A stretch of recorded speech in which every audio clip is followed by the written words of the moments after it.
السلام عليكم ورحمة الله وبركاته. مرحبا مشاهدينا الكرام. اليوم إن شاء الله راح نبدأ نفرط الانتيك تبع السيارة، والهدف الأساسي هو يعني في هاي المرحلة إنه نقدر نفك الفالف كفر، هذا الغطاء تبع الصبابات، عشان نشوف ليش هل الصبابات فيها مشكلة أو لا. ففي هاي المرحلة إن شاء الله راح نفك الانتيك، هنفك الوايرات هذه، الهوزات هذه، هاي السلك تبع دواسة البترول والكروز كنترول. حنفكفك هاي الهوزات حق الدفاية. الانتيك تبع السيارة مربوط بست براغي تقريبا، واحد ورا وواحد هنا قدام والأربعة هذول. بس هو طبعا في سوكتات مركبة فيه، سنسورات. في هنا في عندنا فالف، وهذا حق الاي دي حق الريس، يعني اللي هو بضبط الريس. حنفصل السلك تبعه وبس. المفروض انه بعد كده يطلع معانا الانتيك. في وايرين حق ارضي او ايرث ورا حنفكهم، بنطلع الانتيك. لما يطلع الانتيك بقدر افك الفالف كفر ونشوف بعدها ايش الوضع. فهيا بنا.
طيب، بعد معاناة شديدة فكينا الانتيك.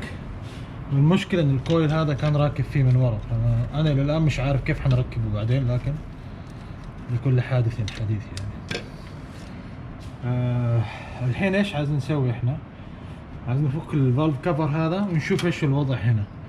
اذا كان في مشكلة في الفالفات ممكن نعالجها بدون ما نفك الثلاجة، حيخبيها. ما في، حنضطر نفك الثلاجة. إذا كان عن اللفترات اللي أنا كنت أكلمكم عنها موجودة تحت الثلاجة هنا.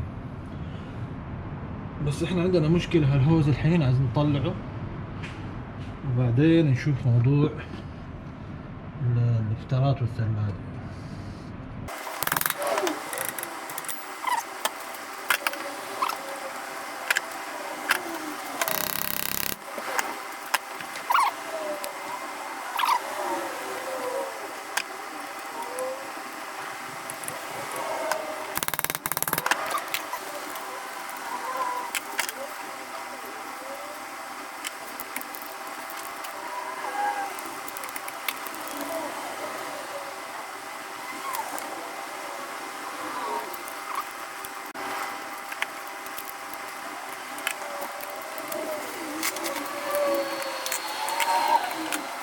الصبابات حنفك الكفر.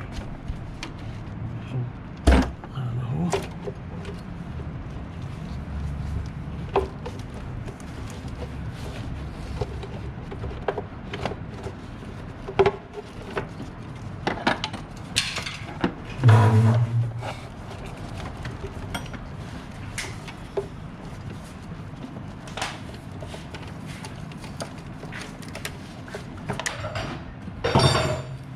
طيب الحين هاي هي الروكرز.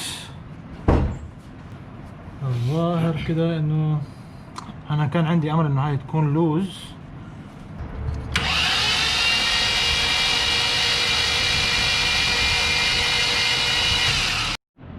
اوكي حنفك وزات التبريد هاي كلها.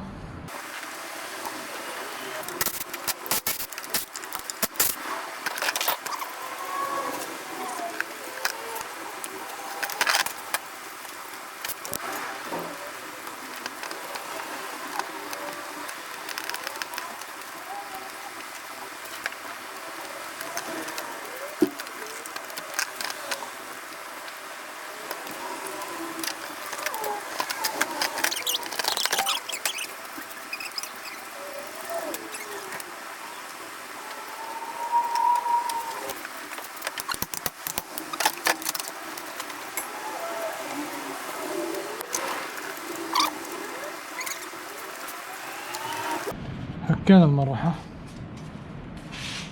حفك الدينامو، فكيت الكمبرسر عشان اقدر افك الجزء هذا من صدر الماكينة اللي راكب في الهيد، عشان بعدين نقدر نفك الهيد بسهولة. شباب احنا الحين فكينا هاي من صدر الهيد، وحنفك الروكرز هذه عشان نقدر بعدين نفك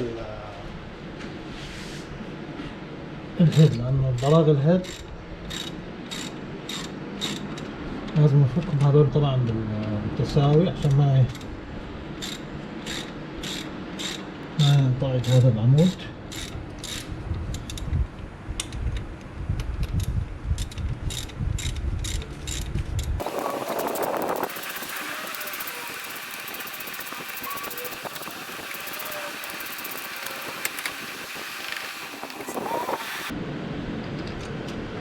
الروكر تضغط على البساتم، هاي البوش رودز موصلة مع اللفترات تحت، والكام شافت هو الكام شافت بلف.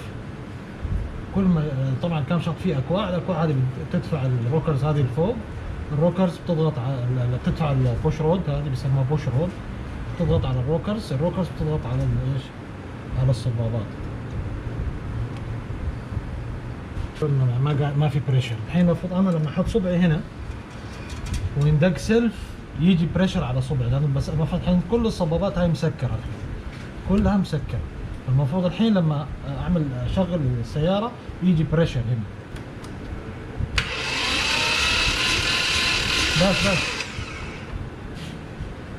بس ستيل ما في بريشر.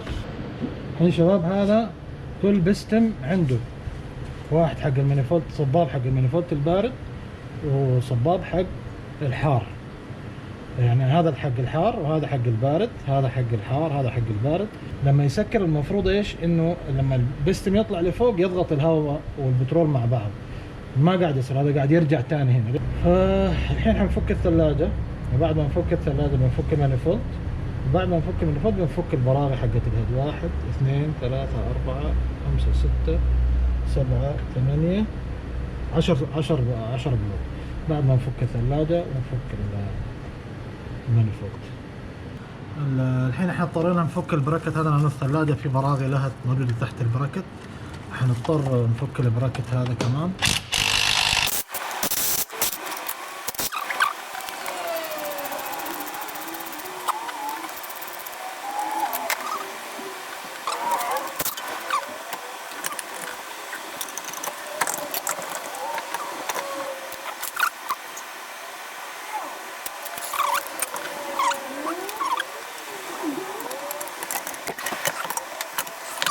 طيب الثلاجة فكيناها.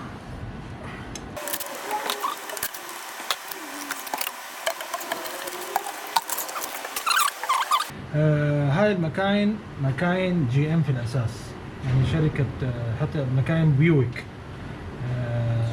هاي السيارات فيها سنترال كام شافت واحد، وفيها بوش رودز اللي هي هذه، بعدين فيها الروكرز اللي فوق. الروكرز هاي تضغط على الصبابات من فوق، ومشابهة كثير لمكاين LS اللي موجودة الآن بالنسبة للبلوك يعني. البلوك تبعها بيجي ألمونيوم، فيها مشكلة اللي أنا خايف منها إنه السلندرات حديد والبلوك ألمونيوم، فبيحصل أحيانا إنه السلندر قاعد يفلت من البلوك، يصير شرخ في البلوك فيصير تسريب مية. وحنطلع الهيد مربوط ب10 براغي، حنطلع الهيد ونقلب الهيد ونشوف وضع الصبابات ايش. فهيا بنا.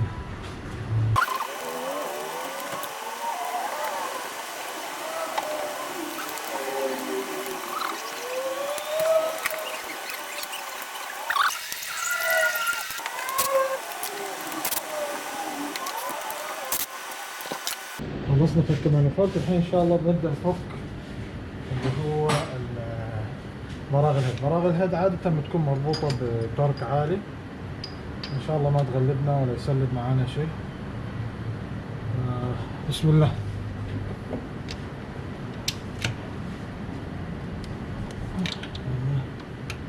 فكت بسهولة، مش مربوطة تقريبا. استر ما يكون الثريد مسلب.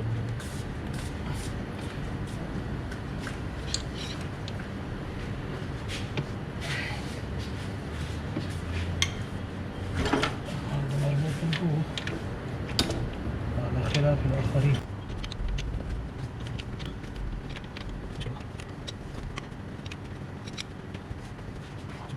وتظهر الحقيقة إن شاء الله. الفك هذا هو الهيد يا شباب. شوفوا شباب وين المشكلة؟ المشكلة ان الجازجيت مكسور من هنا، فالبريشر كان وين بيطلع من هنا.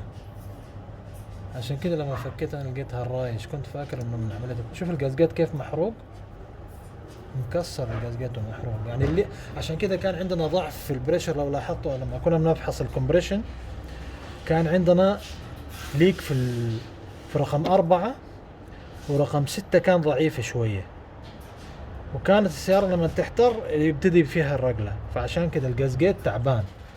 فأنا إيش حسوي؟ حاخذ إن شاء الله الهيد بس ما يكون يعني صار فيه مشكلة، حودي الهيد التورنة وأجرب وأشوف هل هو يعني في انبعاجات أو أي شيء. إذا ما في خلاص بنبدل الجازجيت وانتهى الموضوع.